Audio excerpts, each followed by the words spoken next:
Well, hello and a very warm welcome to St Peter Mancroft Church here in the heart of Norwich. My name's Edward Carter, I'm the vicar here.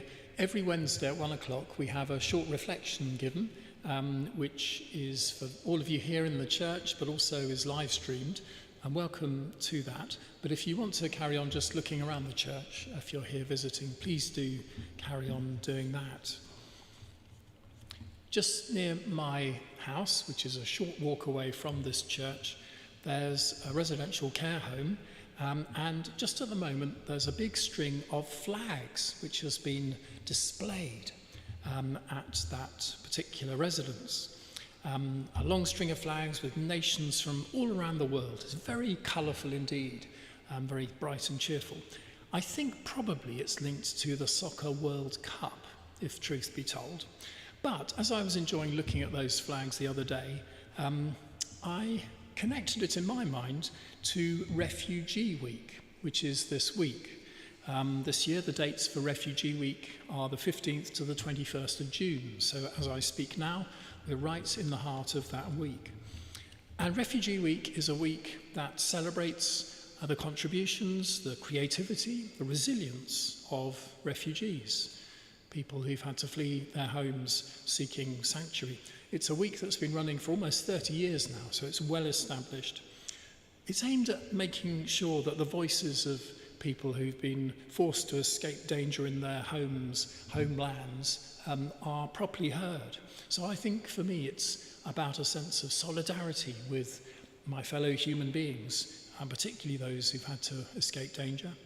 A kind of reminder of our common humanity as well. And all too often when we say refugees, we think of a nameless group of people. Perhaps we're even fearful of them, worried about them. So it's always helpful to speak of particular people, give them a name, give them a face, give them a sense of being actual, real people. And I looked up one or two famous refugees just to illustrate what I'm trying to say. Albert Einstein is a very famous refugee. He had to escape Nazi Germany in 1933 to go to the USA. Of course, there couldn't be a more famous scientist in the world than Albert Einstein, and he achieved extraordinary things with his theories. Freddie Mercury, rather different, a singer, lead singer, of course, for the band Queen. He had to flee with his family as a youngster, Zanzibar, to come to England. That was in 1964. Again, a person full of creativity, energy, enthusiasm, and very famous and well known, of course, before his death now, sadly. Sergey Brin is another example of a refugee, co-founder of Google, so very successful scientist, but also businessman in the end. He left what was then the USSR, the Soviet Union, in 1979, escaped out to America. Marc Chagall, an artist, he had to flee occupied France in 1941 to go to America for a number of years. He did, in fact, was able to go back home to France in the end. Madeleine Albright's a politician, American politician. She had to flee Czechoslovakia. First of all, in the Second World War, she escaped with her family to England when she was young. And then later on, she went over to the United States of America. They're just a few examples of well-known refugees who've achieved great things. And it is interesting that that often is the case. People who've had to flee home but have actually taken the initiative to do that have often shown that sense of initiative and ability in other ways in their lives. Perhaps just the gratitude for having escaped danger means that they want to give something back using their gifts. Of course, alongside every famous refugee, there are many, many others who aren't so famous but are equally precious as human beings, and I would say in God's eyes. And they contribute greatly to the countries which they've fled to. For example, the most ordinary kind of case would be one of my school friends. When I was at school, I wasn't really aware of it properly to start with, but one of my school friends had, I think it was his grandfather, certainly a grandparent, had to escape from Eastern Europe early in the 20th century. They came to England, they were received and welcomed here. They changed their surname to fit in, and of course, as I learnt alongside him at school, I didn't know any of that. He was just my friend and a wonderful person to share life with. And indeed, at this very church, we have several members of the congregation here who found refuge here in Norwich, which is, of course, a city of sanctuary. Our service on the Sunday just gone marked the beginning of Refugee Week. And we heard stories of congregation members here from Ukraine, from Hong Kong, from Iran. Amazing stories. So yes, each refugee is a real human being filled with the same hopes, fears, enjoying the same free gift of life that we all have, that everyone has. So those flags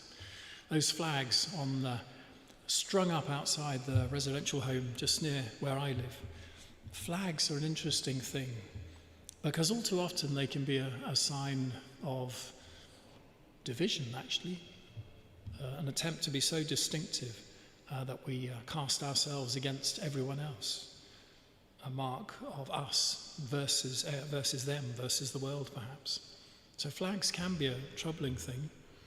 Of course, if they really are for the World Cup, and I think they probably are, then flags can be part of our identity in a more fruitful, positive way. They can be part of the way that we celebrate the places where we come from, but also celebrate our common humanity as we come together to do fun and exciting things, our desire to enjoy life together as human beings. But Refugee Week reminds us that those flags probably should also give us a sense of solidarity towards those in need of a safe place to live. Yes, we do live in different nations, but we should stand alongside one another as human beings.